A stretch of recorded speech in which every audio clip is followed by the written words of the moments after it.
ભારત માતા કી જય ભારત માતા કી જય આજે લંડન હેરો ખાતે 600 બાઇક રાઇડર્સ અને 100 જેટલા ગાડીના રાઇડર્સ સાથે લંડન તિરંગા યાત્રાનું આયોજન કર્યું છે। જે તિરંગા યાત્રા આજે સતત ત્રીજા વર્ષે પ્રવેશી રહી છે।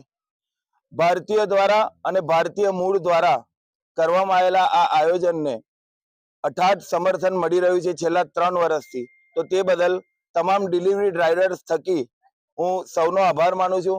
લંડનના તમામ આગેવાનો તથા લંડનમાં વસતા મૂળ ભારતીય લોકોનો પણ ખૂબ ખૂબ આભાર માનીએ છીએ કે અમારી આ તિરંગા યાત્રાને આટલું સમર્થન મળી રહ્યું છે। અને સતત ત્રીજા વર્ષે આજે જ્યારે આ તિરંગા યાત્રા પહોંચી છે ત્યારે આવું ને આવું સમર્થન મળતું રહે અને તમામ ભારતીય મૂળના લોકો આપણની જોડે આમને આમ ઉભા રહે, ભારતની અખંડતા, પ્રભુતા અને એકતા માટે આવા ને આવા કાર્ય કરતા રહે અને અમને સમર્થન આપતા રહે, એના માટે તમામ રાઇડર વતી હું સૌનો આભાર માનું છું।